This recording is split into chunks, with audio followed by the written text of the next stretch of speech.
បាទសូមគោរពជំរាបសួរពុកម៉ែបងប្អូនជនរួមជាតិជាទីគោរពរាប់អានថ្ងៃនេះគឺសូមលើកយករឿងមួយពីជីវិតគូស្រករមួយគូដែលកើតឡើងនារីជាជនជាតិខ្មែរយើងហើយខាងប្រុសជាជនជាតិអាមេរិកស្បែកសអឺនារីជាជនជាតិខ្មែរយើងឈ្មោះថាស្រីជិនហើយជនជាតិគេឈ្មោះថា Michael Michael គឺជាអ្នកទេសចរម្នាក់ដែលមកដល់ប្រទេសកម្ពុជាហើយធ្លាក់ក្នុងអន្លង់ស្នេហ៍របស់ស្រីជិនស្រីជិនជាកូនកសិករម្នាក់ដែលរស់នៅក្នុងគ្រួសារក្រីក្រដោយសារតែការខិតខំប្រឹងប្រែងរៀនសូត្ររបស់គាត់នោះហើយជីវភាពរបស់គាត់មានបញ្ហាក៏ត្រូវបង្ខំចិត្តឲ្យឈប់រៀនហើយទៅធ្វើការការងារនៅជាមួយនឹងនេះណាចឹងគាត់ថាគូស្នេហ៍របស់គាត់នេះត្រូវមានមជ្ឈដ្ឋានខាងក្រៅឬក៏រកម្មរកោសប្រវត្តិតស៊ូខ្លាំងពិបាកមែនតែនប៉ុន្តែដោយសារតែការព្យាយាមអំណត់អត់ធន់របស់គាត់ត្រូវបានបង្ខំដោយទឹកចិត្តនិងលើកទឹកចិត្តពីម្ដាយនិងពីលោក Michael នេះបង្ខំឲ្យគាត់ឈានដល់ជោគជ័យក្នុងជីវិតរបស់គាត់ប៉ុន្តែរងការប៉ះទង្គិចផ្លូវចិត្តផ្លូវកាយនិងផ្លូវអារម្មណ៍ជាខ្លាំងគ្រប់មជ្ឈដ្ឋានទាំងអស់បាទអញ្ចឹងចង់ដឹងថាសាច់រឿងនេះមានអត្ថន័យខ្លឹមសារនិងមានការប្រវត្តិតស៊ូអត់ធ្មត់យ៉ាងណាសូមបងប្អូនតាមដានទាំងអស់គ្នាប៉ុន្តែសូមជួយចុច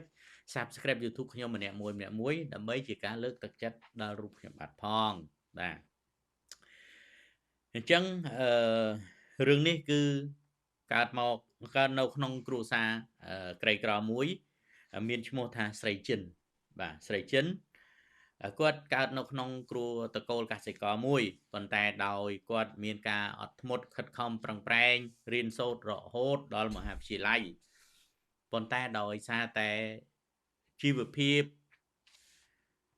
របស់គាត់ក្នុងគ្រួសាររបស់គាត់មានការពិបាកគាត់បង្ខំចិត្តឲ្យឈប់រៀនបាទគាត់ឈប់រៀនរួចហើយរកការងារធ្វើដើម្បីជួយដោះបន្ទុកនៅក្នុងក្រុមគ្រួសារបងប្អូនជួយដោះបន្ទុកនៅក្នុងក្រុមគ្រួសារណាដល់ពេលគាត់ឈប់រៀនហើយគាត់ក៏ទៅសន្តាគារមួយដើម្បីដាក់ពាក្យស្នើសុំធ្វើការនៅសន្តាគារនោះបាទប៉ុន្តែគាត់អាចបានបញ្ជាក់ថាសន្តាគារណាទេតែនេះគាត់និយាយតែជីវប្រវត្តិគាត់ទេគាត់មិននិយាយឲ្យពាក់ព័ន្ធអីជាមួយនឹងសន្តាគារឬក៏អីទេដល់ពេលដែលគាត់ទៅធ្វើការនៅទីនោះបានប្រហែលជា3ខែគាត់បានជួបជាមួយនឹងបរិសជាជនជាតិអាមេរិកស្បែកសម្នាក់ឈ្មោះថា Michael បាទឈ្មោះថា Michael បាទពេលនោះMichael បានសួរសុខទុក្ខទំនាក់ទំនងអំពីការរស់នៅប្រទេសនេះមានសុវត្ថិភាពដែរឬក៏ទេមានកន្លែងទេសចរណាខ្លះពេលនោះស្រីជិនក៏បានរាយរាប់ណែនាំដល់ភ្ញៀវទេសចររូបនេះថាប្រទេសកម្ពុជាមានកន្លែងទេសចរជាច្រើនអ្វីដែលអ្នកទេសចរផ្សេងទៀតនោះគឺសំដៅទៅលើប្រាសាទអង្គរវត្តដែលស្ថិតនៅក្នុងខេត្តសៀមរាបបាទរួចហើយក៏មានប្រាសាទនានាជាច្រើនរាប់ពាន់ប្រាសាទលោក Michael បានលន់មាត់ថាហេតុអីបានប្រាសាទមានដល់រាប់ពាន់ប្រាសាទគាត់ថាបើចង់ច្បាស់សូមអ្នកអាននៅទិញសៀវភៅអានហើយនឹងទៅទស្សនានៅខេត្តសៀមរាបទៅគេនឹងណែនាំអំពីតំបន់ទេសចរផ្សេងនិងប្រាសាទនានាការតំណែងតំណងគ្នាមិនបានយូរប៉ុន្មានទេដោយសារតែការងាររបស់ស្រីជិនច្រើនការរៀបចំបោសសម្អាតឬការរៀបចំកន្លែងនឹងធ្វើការនៅក្នុងរីសិបនោះបាទចឹងហើយគាត់មិនបានរាយរាប់ច្រើនទេបានតែបន្តិចបន្តួចពេលដែលស្រីជិននិយាយដូច្នេះគាត់ក៏បានធ្វើដំណើរតាមការបង្ហាញរបស់ស្រីជិនគាត់ទៅមកលេងសៀមរាបច្រើនថ្ងៃច្រើនខែហើយគាត់ត្រឡប់មកវិញ ច្រើនថ្ងៃមិនច្រើនខែទេបាទច្រើនថ្ងៃគាត់ត្រឡប់វិញគាត់បានសរសើរស្រីចិនថាស្រីចិន ជាមនុស្សម្នាក់ដែលពូកែតំណែងតំណងរាក់ទាក់នឹងមានការតស៊ូអត់ធ្មត់ច្រើនធ្វើឲ្យគាត់មានអារម្មណ៍ថាសប្បាយរីករាយពេលថ្ងៃមួយពួកគាត់បាន2នាក់បានអង្គុយញ៉ាំអីនៅក្បែររេសិបហើយក៏មានរឿងនិយាយគ្នាជាច្រើនបាទនិយាយគ្នាច្រើនគឺនិយាយអំពី Michael និយាយអំពីជីវប្រវត្តិរបស់គាត់រីឯស្រីចិននិយាយអំពីជីវប្រវត្តិដូចគ្នាបងប្អូនពេលដែលស្រីចិននិយាយអំពីជីវប្រវត្តិគឺគាត់បានប្រាប់ថាគាត់ជាកូនកសិករក្រីក្រម្នាក់រស់នៅក្នុងគ្រួសារមានតែ3នាក់បងប្អូនមានតែ3នាក់ឪពុកម្ដាយកូនទេប៉ុន្តែឪពុកគាត់ត្រូវបានទទួលមរណភាពទៅហើយគាត់រាល់ថ្ងៃរស់នៅតែ2នាក់ម្ដាយគាត់បានរៀនដល់មហាវិទ្យាល័យប៉ុន្តែដោយជីវភាពគ្រួសារមិនអាចទប់ទល់បានគាត់ក៏បង្ខំការឈប់រៀនដើម្បីរកការងារធ្វើជួយដោះបន្ទុកគ្រួសារសិនពេលដែលស្រីចិននិយាយដូចនេះចប់ហើយលោក Michael ក៏បាននិយាយអំពីរឿងប្រវត្តិរបស់គាត់ថាគាត់មានកូនស្រីគាត់មានគ្រួសារតូចមួយមានកូនស្រីម្នាក់ដោយសារតែជួបគ្រោះថ្នាក់ចរាចរណ៍ប្រពន្ធនិងកូនរបស់គាត់ត្រូវបានទទួលមរណភាពដែរទាំងពីរពេលនោះគាត់ក៏អារម្មណ៍មិនល្អចេះតែដើរទេសចរដើម្បីបំភ្លេចនៅរឿងរ៉ាវរន្ធត់ដែលកើតឡើងនៅក្នុងក្រុមគ្រួសារគាត់បាទពេលនោះគាត់ចេញដើម្បីទៅធ្វើការទៅទេសចរផងពីព្រោះគាត់ខំប្រឹងរនោះវាបានលុយច្រើនណាចឹងគាត់មិនមែនជាមនុស្សម្នាក់ដែលមានភាពក្រីក្រទេបាទអត់មានភាពក្រីក្រទេគឺគាត់មានភាពជាអ្នកមានធនធានល្មមមធ្យមធម្មតាដែរបាទធម្មតាដែរ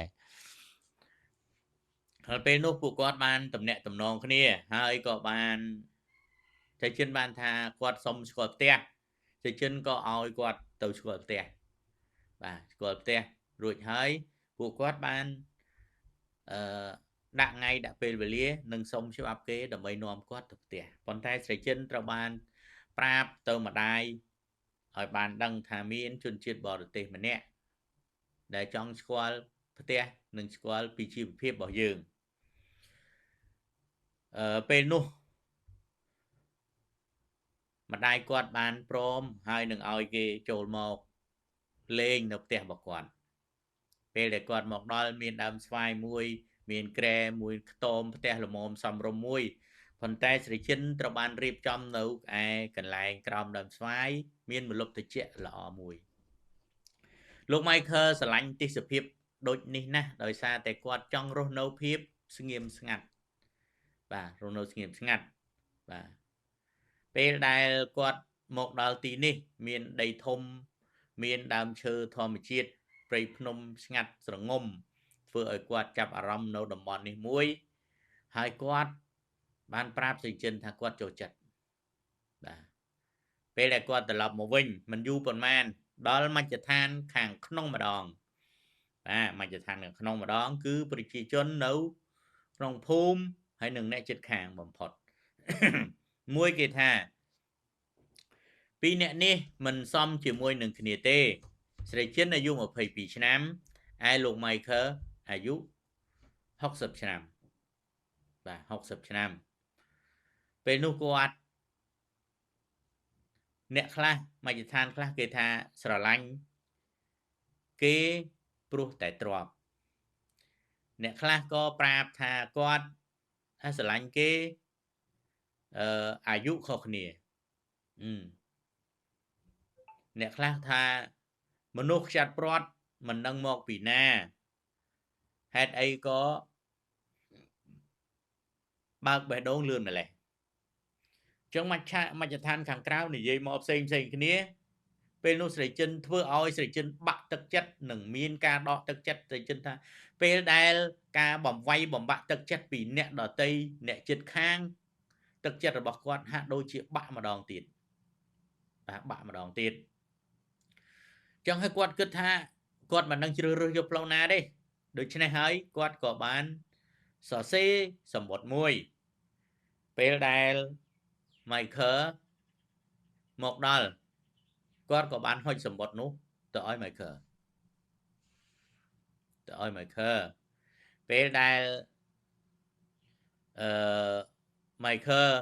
ទំនេរក៏អានសម្បត្តិនោះរួចហើយនៅក្នុងសម្បត្តិនោះស្រីចិនបានសរសេររៀបរាប់ជាច្រើនដោយការប្រៀបធៀបនិងការមើលងាយរវាងអ្នកជិតខាងអំពីរឿងយើងទាំងពីរនឹងអាយុផងខុសគ្នាផងជីវភាពខុសគ្នាអ្នកមិនដឹងមកពីណាអីចឹងទៅសរសេរដើម្បីរៀបរាប់អំពីមជ្ឈដ្ឋានខាងក្រៅដែលគេបាននិយាយមកលើស្រីចិនបាទនិយាយមកលើស្រីចិនប៉ុន្តែមិនយូរប៉ុន្មានទេពេលដែលគាត់បើកសម្បត្តិហើយគាត់ក៏សុំពេលវេលាជួបបន្តិចដើម្បីនិយាយឲ្យស្រីចិនបានយល់ពេលនោះគាត់ថា Michael បាននិយាយថាអាយុខុសគ្នាវាមិនជាបញ្ហាអីទេប៉ុន្តែអ្វីដែលសំខាន់គឺបេះដូងយើងនៅជាមួយគ្នាបាទគឺបេះដូងនៅជាមួយគ្នាពេលដែលគាត់និយាយដូចនេះនិយាយច្រើនដើម្បីលើកទឹកចិត្តដល់ស្រីចិនកុំឲ្យចាកចេញពីជីវិតគាត់បាទកុំឲ្យចាកចេញពីជីវិតគាត់បានធ្វើរឿងមួយដើម្បីឲ្យស្រីចិនបានស្គាល់អំពីស្រុកកំណើតរបស់គាត់នៅអាមេរិកបាទពេលនោះគាត់លួងលោមហើយគាត់ស្រឡាញ់បាទគាត់ស្រឡាញ់ដល់ពេលគាត់និយាយសពបែបយ៉ាងថាអ្នកដែលនិយាយនោះគេមិនបានយល់មិនបានដឹងពីទឹកចិត្តស៊ីជម្រៅរបស់យើងទេបាទអត់យល់ទេមានតែយើងពីរនាក់ដែលអាចយល់ពីចិត្តគ្នាអ្នកដែលនិយាយមិនមែនជាអ្នកយើងរស់នៅជាមួយទេហើយអ្នកដែលមើលងាយដែលស្ដីថារិះគន់យើងគ្រប់បែបយ៉ាងក៏យើងមិនបានទៅមិនបានគេមិនដែលបានផ្ដល់អ្វីឲ្យយើងដែរសុទ្ធតែជាអ្នកដតីសុទ្ធសាធស្រីជនបានទទួលការបកស្រាយអំពីលោក Michael ហើយគាត់ក៏ព្រមទៅជាមួយនឹងលោក Michael ទៅអាមេរិកទៅគាត់ថាគាត់ទៅសុំម៉ែគាត់សុំអីទៅបាទចឹងហើយគាត់សុំច្បាប់ការងារគាត់ថាច្បាប់ការងារប្រាក់ខែប៉ុណ្ណឹងឲ្យឈប់ទៅចាំគាត់ជួយគិតគូរវិញបាទពេលនោះគាត់ក៏ឈប់ទៅតាមការ Michael និយាយហើយគាត់ធ្វើដំណើរទៅពេលដែលគាត់ទៅដល់ធ្វើថ្ងៃធ្វើដំណើរទៅដល់ស្រុកគេគាត់បានរស់នៅស្រុកគេជាមួយនឹងក្រុមគ្រួសារគេទី1គាត់បានទៅមើលនៅទៅផ្ទះរបស់លោក Michael តែលោក Michael គាត់ថា Michael គឺជាមនុស្សដែលគោរពពាក្យសន្យាហើយការរស់នៅដោយសេចក្តីថ្លៃថ្នូរបំផុតមិនបៀតបៀនយើងបាទគាត់ទៅប្រហែលជាកន្លះខែគាត់នាំស្គាល់ផ្ទះគាត់ឲ្យមើលរូបថតបាទគាត់ឲ្យមើលរូបថតប្រពន្ធគាត់ឲ្យមើលរូបថតពេលដែលគ្រោះថ្នាក់ព្រោះអីហ្នឹងលោកបងបាទ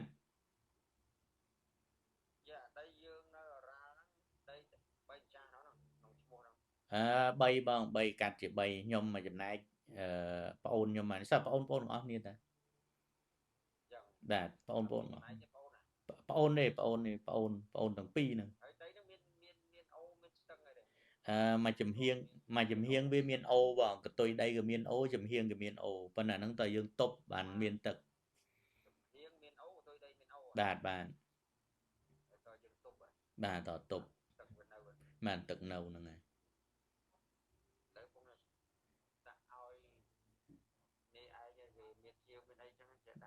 ដាក់លេងបងហ្នឹងដាក់លេងទៅបងបាទគួយលេងនិយាយមានប្រយោជន៍ 30 បងអាចតែ33 34នឹងឯងវាស់ជាក់ស្ដែងទៅប៉ុណ្ណឹងឯងអត់ហ្នឹងឯងហ្នឹងដីនឹងវា3ឈ្មោះណាហើយ3ឈ្មោះយើងតម្លៃលោកយើងនិយាយពុំខុសមកគេហើយដីនឹងចង់និយាយអត់មានប្រព័ន្ធមួយដីរត់អត់ទេបងនៅខាងមុខយើងចកាលម៉ើគេពី 3000 ហាត់នោះក្បែរហ្នឹងរមណីយដ្ឋានគេសួនគេពេញនឹងទាំងអស់ហ្នឹងអញ្ចឹងដីហ្នឹងនៅមុខចកាលម៉ើគេនៅជាប់ចិត្តចកាលម៉ើគេហ្នឹងហើយនៅចិត្តហ្នឹងសិតតែសួនកំសាន្តសិតរីសតគេនៅក្បែរហ្នឹងទាំងអស់ហ្នឹងបងបាទបងបាទហើយក្បាលដីយើងជាប់ផ្លូវបានប៉ុន្មានម៉ែត្រក្បាលផ្លូវវា2បងផ្លូវចំហៀងមួយផ្លូវពីក្រោយមួយផ្លូវវា2ចង់និយាយមានអត់ទាន់មានភូមិនឹងទៅដល់ណានៅឯបងនៅឯភូមិហ្នឹងវាឆ្ងាយដែរភូមិថ្មីហ្នឹងបាទដឹងហ្នឹងខួងដងចេញអូបងដងបាច់ខួងឯងដងបាច់ខួងក៏ជីកចេញដែរបងណាជីកចេញអាហ្នឹងទឹកជ្រាបលើទេចុះបើវានៅជើងភ្នំវានៅជើងភ្នំប៉ុន្តែវាដីស្មៅចែសហ្មងមិនមែនដីទួលនេះណាដីទំនាបមុខហ្នឹងលម៉ើគេ4 2000ហតាបាទលម៉ើគេនៅក្បែរហ្នឹងចូលទៅជិតដល់ដីយើងដើរមើលរបស់គេសិនហ្នឹងមានរីសតចកាដូងមានបោះនិយាយទៅដីសិតពួកដីបំពេញហ្នឹងដីក្រឹមដីអាពាក់មីដីអាគ្រឿនដីអាស្អីសោះក្បែរហ្នឹងអត់ដីក្រឹមដីអាគ្រឿនអាពាក់មីនៅហ្នឹងដែរនៅក្បែរគ្នាហ្នឹងអាក្រូចអីហ្នឹងគឺដីក្បែរគ្នាហ្នឹងចាំមើលគេមានចំណាប់អារម្មណ៍ចាំជួលគេទៅមើលបាទបងបាទអរគុណតាម location ហ្នឹងក៏ត្រូវដែរបាទហ្នឹងតែទៅវាអត់មានការបញ្ជាក់ពីម្ចាស់ដីវាដឹងអាណាអេអត់ទៅបងទៅចាំយើងជូនគេទៅចាំជូនទៅបាទបងបាទហ្នឹងចាំជូនទៅអរគុណបាទ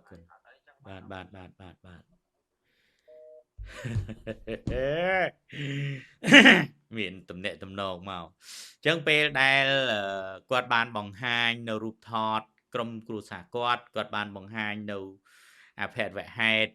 ពុកគ្រួសារគាត់ហើយនឹងកូនគាត់ជួបគ្រោះថ្នាក់ចរាចរណ៍នោះហើយគាត់បានទៅដើរលេងនៅផ្ទះឪពុកម្ដាយគាត់មានភាពកក់ក្ដៅយ៉ាងច្រើនហើយនឹងការស្វាគមន៍ទទួលយកពីឪពុកម្ដាយរបស់លោក Michael នេះជាច្រើននឹងមិត្តភ័ក្តិអ្នកភូមិជុំវិញទាំងអស់គ្នាហើយគាត់ក៏មានមោទនភាព Michael ក៏មានមោទនភាពដូចគ្នាដែលមាននារីស្រស់ស្អាតចូលមកបេះដូងគាត់អញ្ចឹងណាបាទការនិយាយអញ្ចឹងគាត់សប្បាយចិត្តបាទគាត់សប្បាយចិត្តណាស់ដល់ថ្ងៃដែលពួកគាត់ត្រឡប់មកវិញMichael មិនបានជូនមកទេបាទមិនបានជូនមកទេដោយស្រីចិនត្រឡប់មកដល់តែឯងបាទគាត់មកតែឯងហើយពេលដែលគាត់មកដល់ហ្នឹងស្រីMichael អត់ឲ្យធ្វើការទេឲ្យធ្វើការនៅផ្ទះរកស៊ីនៅផ្ទះអីធម្មតាអញ្ចឹងទៅប៉ុន្តែក៏ស្រីចិនក៏ជាគេហៅថាមនុស្សម្នាក់ដែលចង់មានបំណងថាបើសិនជាលោក Michael ចង់ជួយគាត់ហើយគាត់សុំបំពេញបំណងរបស់គាត់ពេលនោះស្រីចិនសុំហ្មងគាត់ថាគាត់ចង់គាត់សុំឲ្យបំពេញបំណងគាត់មួយមកលោក Michael បានប្រាប់ថាតើបំណងនោះវាធ្ងន់ប៉ុណ្ណាហើយធំប៉ុណ្ណាសូមនិយាយមកពេលនោះ Michael ពេលនោះស្រីចិនបានប្រាប់ថាបំណងរបស់ខ្ញុំគឺចង់ឲ្យរៀនចប់ដល់ចប់សិនបាទរៀនចប់នៅមហាវិទ្យាល័យហ្នឹងលោក Michael គាត់ថាការងារបន្តិចបន្តួចទេរៀនចោះសូមធ្វើតាមបំណងចោះគាត់នឹងផ្ដល់មកតាមលទ្ធភាពដែលគាត់មានអញ្ចឹងគាត់ផ្ដល់មកហើយគាត់ស្រឡាញ់គេជឿជាក់ទុកចិត្តគ្នាឥ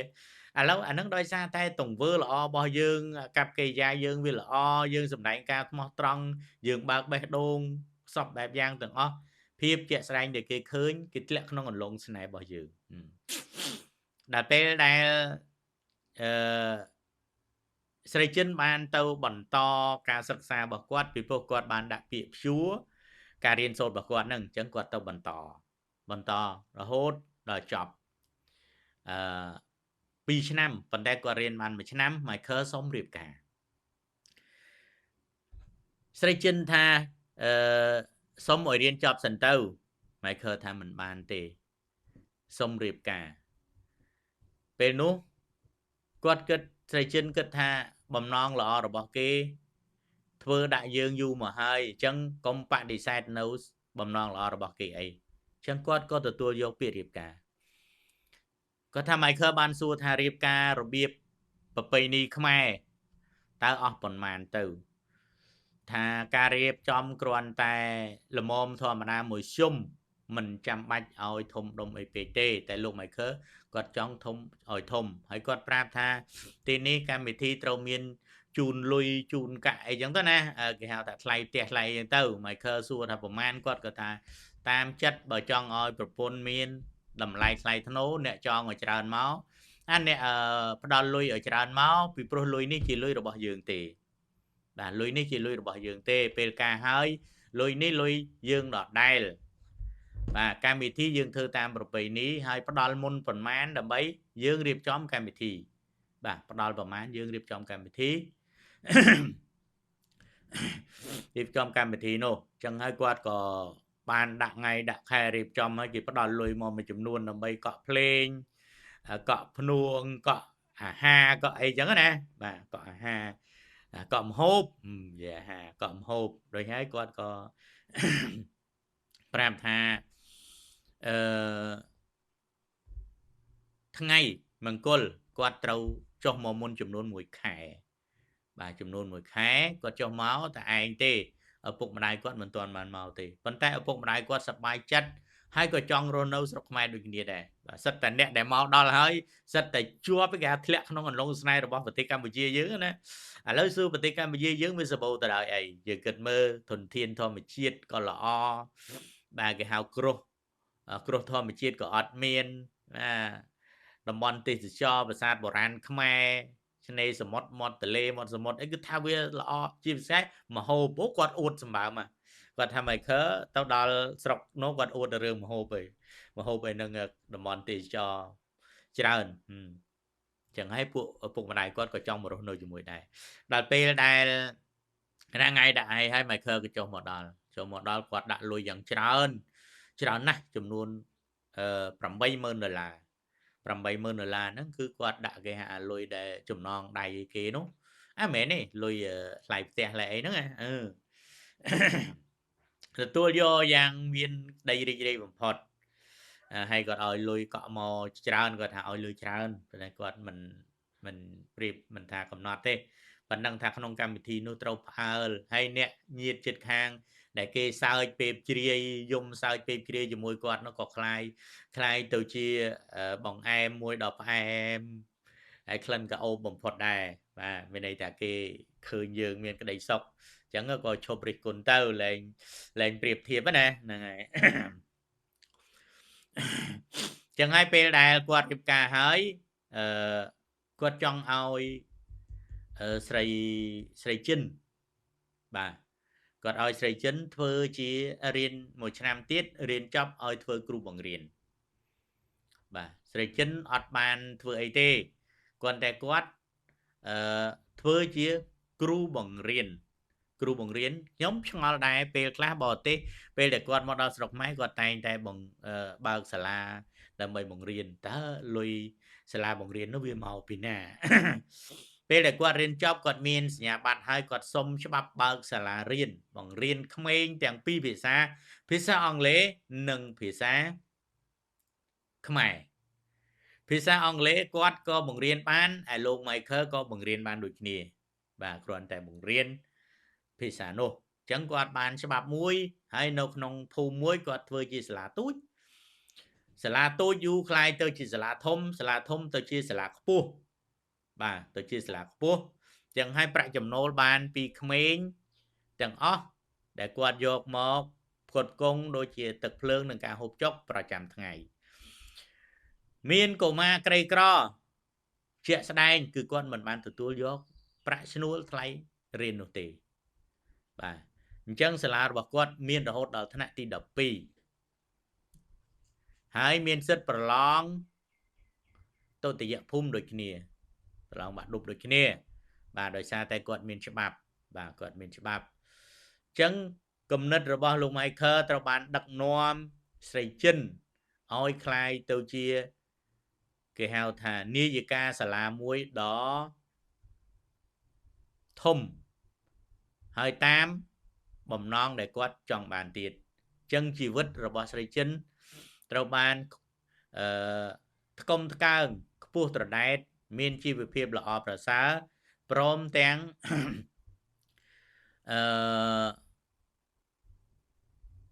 បានចែករំលែកជួយសង្គមបាទជួយសង្គមនៅក្នុងប្រទេសយើងបានច្រើនបំផុតការចែករំលែករបស់គាត់ដូចជាមិនទទួលយកនៅប្រាក់គ្រួសារក្រីក្រក្មេងកំព្រាបាទក្មេងកំព្រានឹងចែកទានជូនដល់ចាស់ជរានិងអ្នកជិតខាងថែមទៀតនេះជាប្រពៃណីរបស់របស់យើងឯងបងប្អូនការចែករំលែកប៉ុន្តែគេចូលរួមជាមួយនឹងយើងក៏ចូលរួមមួយស្រីចិនគាត់ថាអត់អីទេបងខ្ញុំសប្បាយចិត្តបំផុតពេលដែលការឧបសគ្គរវាងគាត់និងគាត់នេះត្រូវការរិះគន់ប៉ះទង្គិចអារម្មណ៍ផ្លូវចិត្តរបស់គាត់ខ្លាំងណាបាទពំរំនឹងបានជួបគាត់នេះហើយគាត់រស់នៅជាមួយខ្ញុំយ៉ាងមានក្តីសុខបំផុតមិនដែលប៉ះទង្គិចពាក្យសម្ដីគាត់តែងតែពន្យល់លើកហេតុផលប្រាប់យើងដោយហើយយើងទទួលយកនៅការដែលគាត់ពន្យល់យើងណាបាទទោះបីយើងសពិចសពិលមួម៉ៅអាប់សុកយ៉ាងណាដល់ពេលដែលគាត់ពន្យល់យើងមកយើងហាក់ដូចជារសាយនៅទុកកង្វល់ទាំងឡាយនោះដែរបាទអញ្ចឹងរឿងរបស់ស្រីចិនហើយនិងលោក Michael នេះក៏បានដល់ទីបញ្ចប់ហើយសូមបងប្អូនមេត្តាជួយចុច Subscribe YouTube ខ្ញុំម្នាក់មួយហើយកុំភ្លេច comment រាល់អត្ថន័យខ្លឹមសាររឿងរបស់ស្រីចិននិងលោក Michael ហើយក៏អាច comment នៅរាល់សម្ដីកាយវិការរបស់ខ្ញុំដែលបាននិយាយទៅក្រែងលោមានខុសឆ្គងសូមបងប្អូនមេត្តាខន្តីអភ័យទោសដល់រូបខ្ញុំបាទផងបាទពេលនេះក៏សូមអរគុណនិងសូមជម្រាបលា